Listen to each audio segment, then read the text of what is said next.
As Nigeria marks her 64th independence, majority of Nigerians cannot afford functional houses.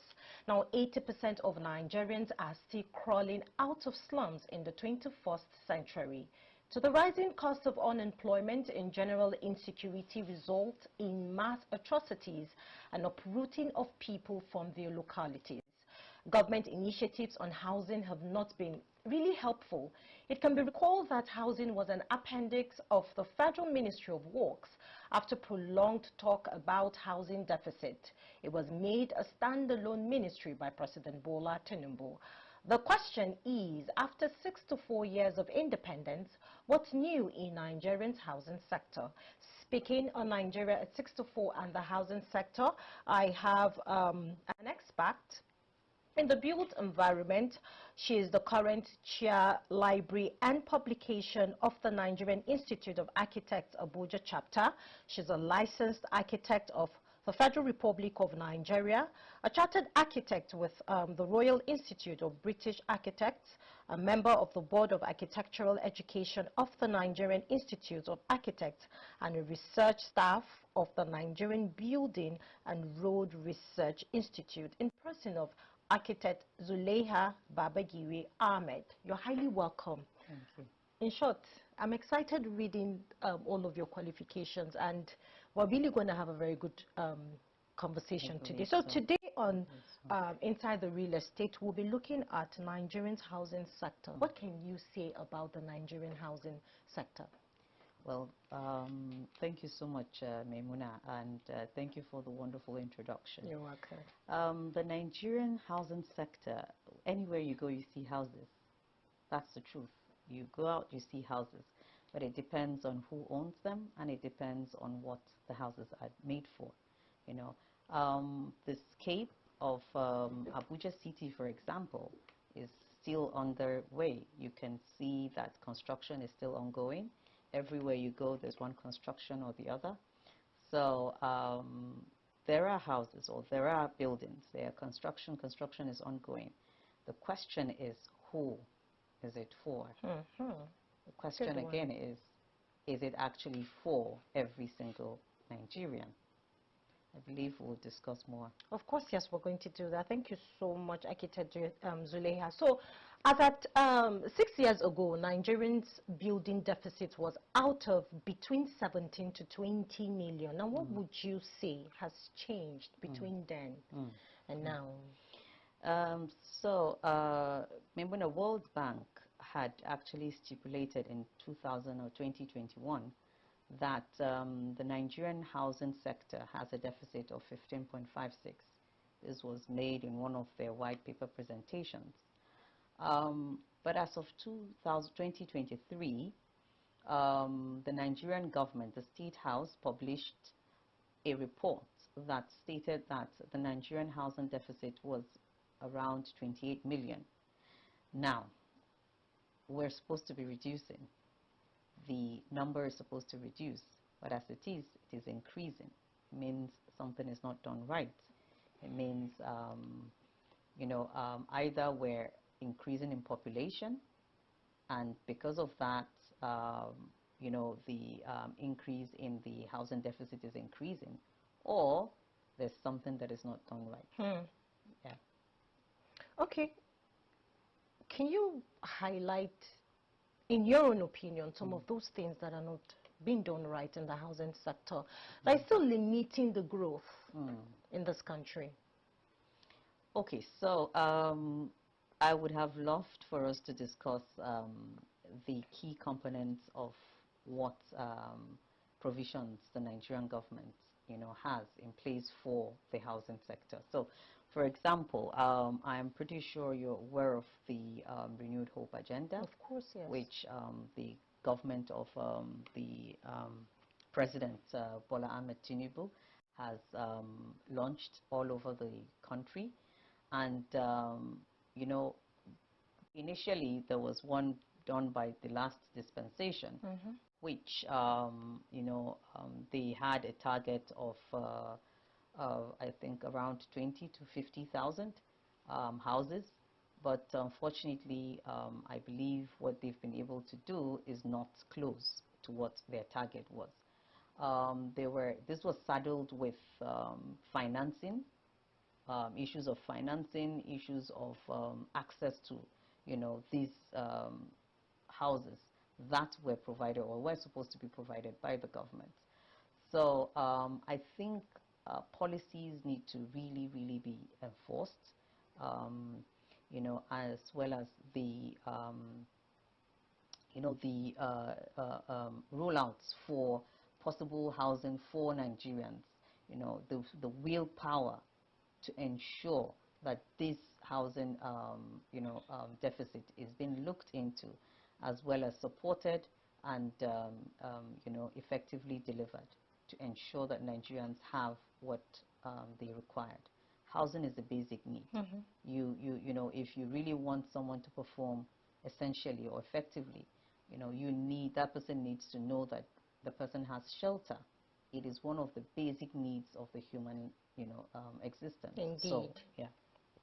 Indeed. Now, analyzing Tinubu's administration with the creation of the Renewed Hope Cities mass housing policy, which is a very great initiative. I think in Abuja here we have over 3,115 housing units in Karsana and other states springing up, which of course if all of these will be achieved at the end of the day, then I think maybe we're going to have a reduced housing deficit. Now let's look at the access to affordable housing in Nigeria, the low-income earners, which is one of the primary aim of this administration, trying to reach their needs and see that they have a better life and environment to live in. Now, do you really think that those houses are affordable? Have you gone through the ministry's portal? Okay, so for the housing Renewed Hope agenda, the mandate is to deliver 100,000 housing units all over the country, right? And this has been kick-started. There are houses, a project or housing projects all over Nigeria. It is intended that in all the 6 geopolitical zones, in cities in 6 geopolitical zones, 1,000 housing units should be at the end of a certain quarter or certain term. So, like you mentioned, one was launched here at Karsana, even though part of the question is the affordability of those houses. Now, the reason for that is the Minister of Housing and Urban Development, the current minister, Architect Angiwa, had mentioned that the reason why the cost there is high is because of the public-private partnership, and it is being developed by a private individual. So obviously those houses would be very high.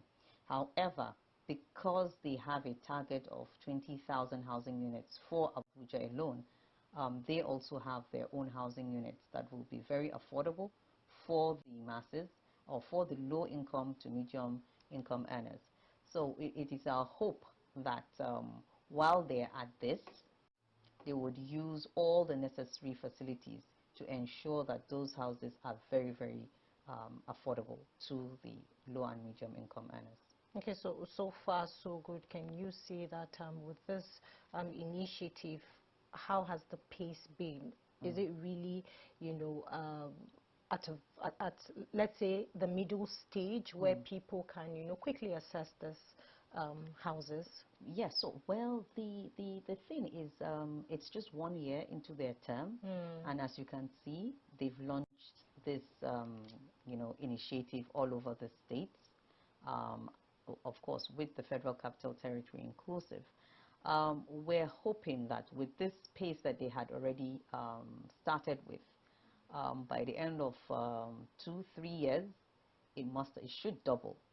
So if it is doubling, it means that we're getting somewhere. And it means that we're hoping, or we're hopeful, that they would be able to achieve that 100,000 units that they intend to. Now, if they do that, that would open up a lot of things. I'll give you an example. Okay. The United States, this housing issue, I want to state, is not just in Nigeria alone. Most cities, because of urban renewal and what have you, migration, are experiencing the lack of housing. But what is happening is the willpower in some of these countries to ensure that these houses are being delivered and necessary facilities are, available for the low and medium income earners.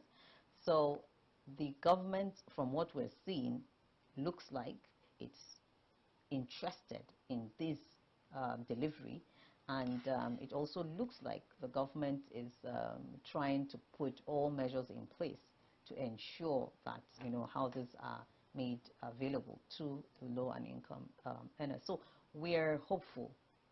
It is just starting. We wouldn't want to preempt, but we're hopeful. Thank you so much, Architect Zulaiha. We also have a lot to talk about financing, which is one of the major factor to access for affordable housing. But we're going to go on a quick break, and then when we come back, we'll start off with that. So, viewer, let's go on a quick break. We'll be back shortly. Stick around.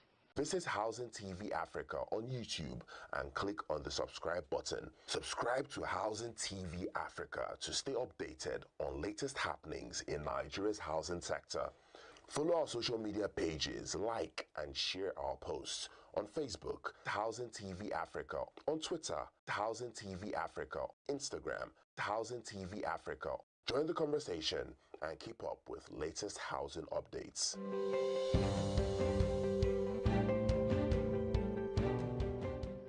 Welcome back to the program. This is Inside the Real Estate and Housing TV Africa. If you're just joining us, we're having a conversation on real estate evolution, Nigeria's housing sector 6 to 4 years after independence. Still in the studio with my guest, Architect Zulaiha.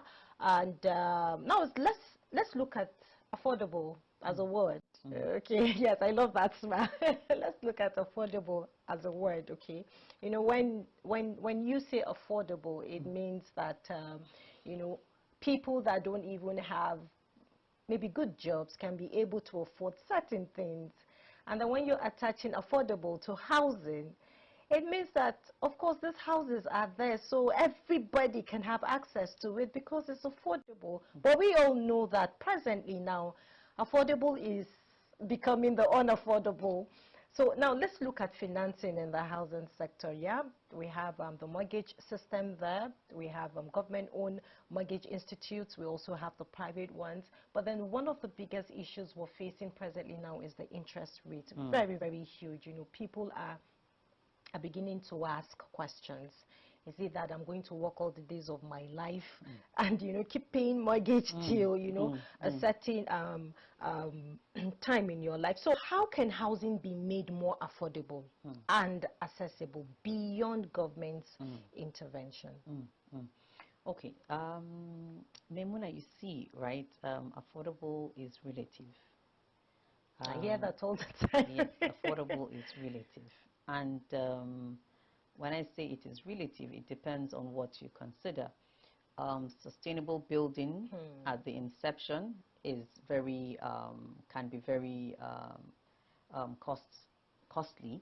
But of course, with over time, you realize that a lot of things that you had considered right from the construction or during construction, you don't tend to, so the maintenance is reduced, right? So that is one of the key things that we all have to look into.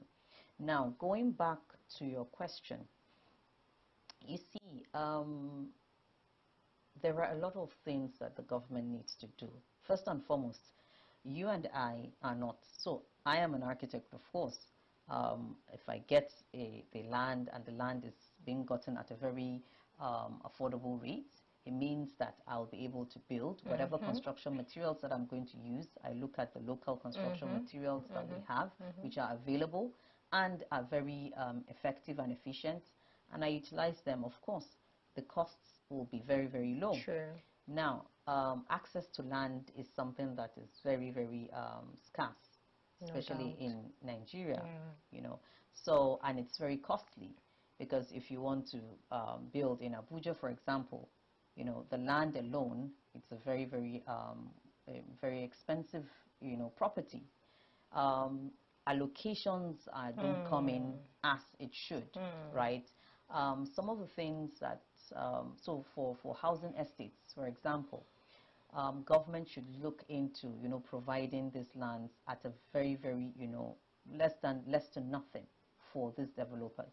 This will drastically reduce the cost of what they're going to, you know, put or transfer to their, you know, landowners, or sorry, housing owners, right?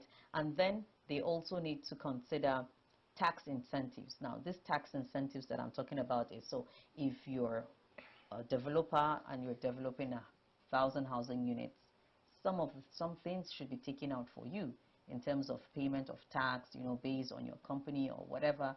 You know, that would help to also make you, you know, reduce infrastructure. If the government provides infrastructure for these houses, so access to the lands that we're talking about, right? There, it can be at the satellite towns around Abuja. Just give you an example. So we're using Abuja as an example. It could be around the satellite towns of Abuja. You create infrastructure, basic infrastructure for this, you know, lands, or for these developers. It will reduce the costs of housing.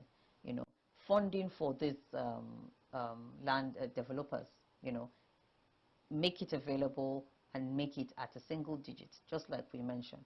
Now, another thing is, you know, Abuja is vast. It has a land mass and what have you. So let's talk about Lagos, where, you know, land is not readily available. We go high rise, right? So if you build and you go high rise, you provide, the government provides, and then we go, you know, multi-story. So these multi-story buildings are also ways to ensure that you don't have to own a land per se, but of course it's the same land, but you're going vertical. So if you're going vertical, you know, there's a lot of things that are going to be reduced in terms of square area and what have you, right? So these are ways that we should look into to ensure that, you know, these buildings or these houses are affordable and are, you know, readily available for the low and medium income earners. Indeed. I love the part where you spoke about incentives. So you're really cheering for, you know, improved incentives to complement the availability of affordable housing for Nigerians. So now, a major value chain in the industry is job creation. So for every sector, there should be room and opportunity to create jobs for the unemployed people. So what is your forecast on this in relation to the current inflationary trend in Nigeria? You know, one thing we're missing, to be honest with you, is one of the most effective way of creating jobs is through construction. So I'll give you an example. If you go to a functioning construction site, you see more than 50 workers on site, right? It means that these 50 workers have been employed one way or the other. And masons, so you have artisans, you have masons, so artisans and masons, you have the foreman, you have all manners of, you know, within the site. Don't forget, even the roadside seller, so directly and indirectly. Now, let me give you a hint. Based on the 100,000 units that the Renewed Hope targeted, or the Renewed Hope is targeting, is that it will provide directly and indirectly more than 1.2 million jobs for Nigerians, or for the unemployed. So if that is happening, it means that for just 100,000, and we have a housing deficits of, you know, over 10 million. So what do you think would happen if we have functioning sites, if all these things that we've discussed right from the beginning, so in terms of the incentives, in terms of subsidized loans, in terms of use of affordable materials, the modular control number of artisans. So if we have that, and we have a number of artisans, so if we have that and we have them come out, I can tell you for a fact they will be employed, because there has to be one construction or the other, especially those coming in with new ideas, right? So they would be employed and they would have something to do, it would really, really improve our unemployment. That I can tell you.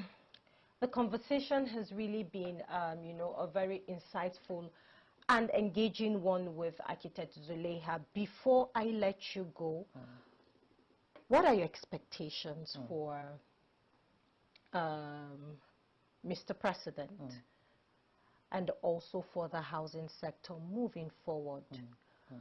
Because Nigeria is growing and we need to develop, we need to do things differently.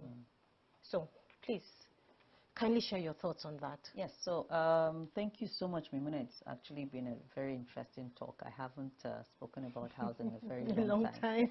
But one thing I can say for a fact is, you know, the government has to have the willpower. The government has to. It is very important that they look deeply into providing shelter, because it translates into so many things.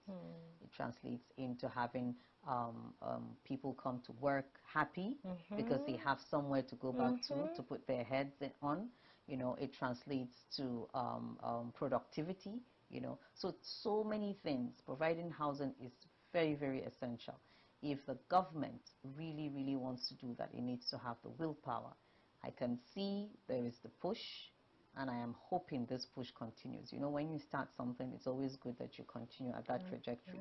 We're lucky to have a minister who you know, was initially at the Federal Mortgage Bank, and he has shown that he's really, really geared towards providing housing for Nigerians. With this launch, I am very, very hopeful that at the end of the day, we would be able to see change. We will be able to see improvement in the housing sector.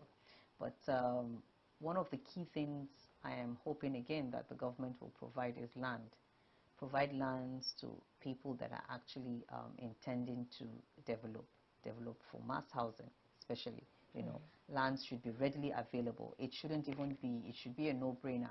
When I come to the necessary authorities or ministries that, you know, offer or provide lands, especially when I'm doing housing, it should be given to me, right? So these are part of the things that I believe, if it is readily available, to be frank with you, we would reduce, if not eliminate, the housing menace in Nigeria. Thank you so much, Architect Zulaiha, for coming on the program Inside the Real Estate. It was a delight having you today, and we're still going to drag you here. So yes, I know it's been a while you spoke about housing, but we still need more of your, you know, more of your intellect, your ideas, and you're going to give it to us. I will. Thank you Anytime, so much for anytime. coming. Thank you so much. So on this note, we call it a wrap on Inside the Real Estate and Housing TV Africa. Thank you so much for watching. You can watch this episode and subsequent episodes by subscribing to Housing TV Africa on YouTube. Follow Housing TV Africa on all social media platforms. And do not forget to download the Housing TV mobile app on Google Play Store and Apple App Store. Happy Independence, Nigeria. God bless Nigeria. I'll see you soon. Bye-bye.